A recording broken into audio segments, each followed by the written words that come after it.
Quando pensamos em formas de educar ao longo da história, a primeira que vem à nossa cabeça é a educação intelectual. Como apareceu a preocupação com a formação das mentes? Quais eram as estratégias que foram usadas para formar intelectualmente as pessoas? Uma outra é a chamada educação moral ou doutrinária, um tema que move os corações e as mentes há muito tempo. É possível educar moralmente as pessoas? A quem caberia esta tarefa? Às famílias? Às igrejas? Aos clubes? Às escolas? O que muitas vezes se esquece é que o corpo, mesmo quando negado, é um dos principais meios de educar, formar e conformar populações. Existiam muitos letrados que defendiam que a boa formação exigia atenção para o intelectual, a moral e o físico. Alguns ainda incluíam a religião católica. Essa era a chamada educação integral, uma utopia para a maioria da população até os dias de hoje. Neste episódio do História ao Pé do Ouvido, vamos apresentar um exemplo de educação do corpo ou do físico que ocorreu quando o Brasil estava dando seus primeiros passos como nação independente. Agora, com vocês, professor Felipe Lameu, do Colégio Pedro II. No Rio de Janeiro do século XIX, era comum o argumento de que a primeira educação deveria ser a educação física. Só que temos que entender que quando eles falavam educação física, queriam dizer uma coisa muito diferente do que entendemos como educação física hoje. Ela não tratava somente de práticas corporais, como o jogo, a dança, o esporte. Tudo que dizia respeito à educação do corpo ou educação do físico podia fazer parte da educação física. Por exemplo, a higiene, o asseio, a alimentação, a arquitetura dos edifícios, ou também, lógico, o exercício físico. Ou seja, tudo que poderia interferir numa educação corporal do corpo, ou uma educação física do físico, poderia ser considerado, no contexto do século XIX, educação física. No dia 6 de agosto de 1823, em um impresso chamado Atalaia, foi publicado um artigo não assinado que apresentava o trecho de uma discussão que se desenrolava na primeira Assembleia Constituinte do Brasil. No trecho, podia-se ler o seguinte: será reputado benemérito da pátria e, como tal, condecorado com a Ordem Imperial do Cruzeiro ou nela adiantado, se já estiver aquele cidadão, que até o fim do corrente ano apresentar à Assembleia o melhor tratado de educação física, moral e intelectual para a mocidade brasileira.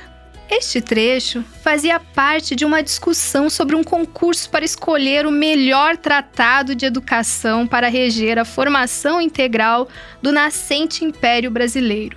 O que nos chama a atenção é alguns deputados da primeira Assembleia Constituinte terem debatido sobre o melhor tratado de educação para a mocidade brasileira e, principalmente, o fato de dever abranger não só a educação intelectual, mas também a educação física e moral. A Constituinte de 1823 foi um momento ímpar na história da legislação brasileira. Inclusive, ela foi considerada a primeira iniciativa para a construção das bases legais do que viria a ser o Brasil. Embora a Assembleia tenha sido dissolvida por Pedro I e não tenha frutificado no primeiro texto constitucional, ela serve como um laboratório para a gente conseguir perceber os diversos projetos de nação que estavam ali em jogo dentro do contexto conturbado do primeiro reinado. Dentro das discussões para a construção da Constituinte, diversos temas foram discutidos, inclusive a educação física. Ela ganhou espaço dentro de uma comissão, que era a Comissão de Instrução, e nos debates sobre um concurso para se escolher um tratado de educação para reger a formação do povo brasileiro. A partir dessas discussões, podemos perceber alguns pontos interessantes para pensarmos como a formação do corpo foi articulada nos projetos de construção do Brasil.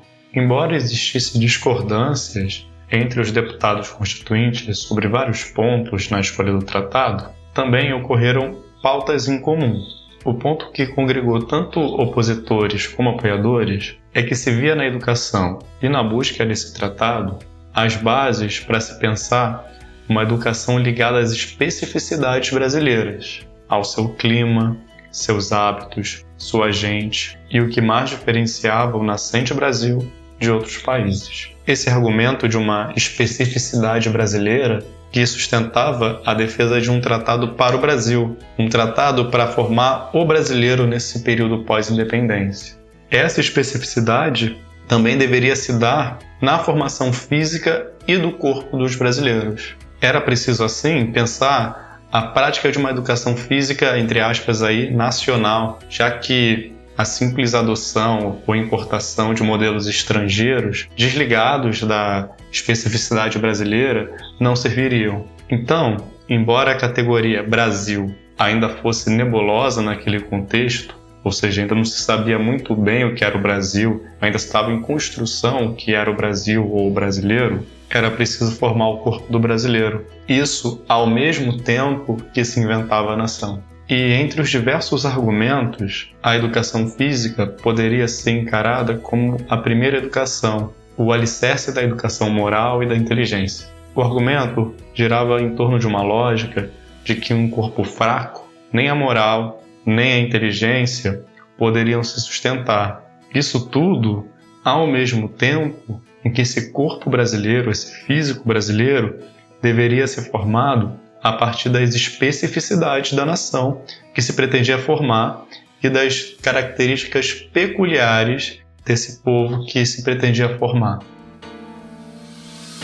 Os debates em torno de um tratado destinado a um campo de saber específico, de abrasileirá-lo, ocuparam parte do tempo, definiram agenciamentos e delimitaram campos de interesse dos constituintes. Entretanto, tal tratado não foi escolhido e aquela Constituição não chegou a ser colocada em prática. Todavia, outras experiências parlamentares estiveram relacionadas a escolhas de textos, livros, manuais, tratados destinados ao que se designava por educação física dos brasileiros no seu processo de independência e em outros momentos históricos. Mas isso é outra história. Então, continue com seu fone e ouça outros episódios sobre a independência do Brasil.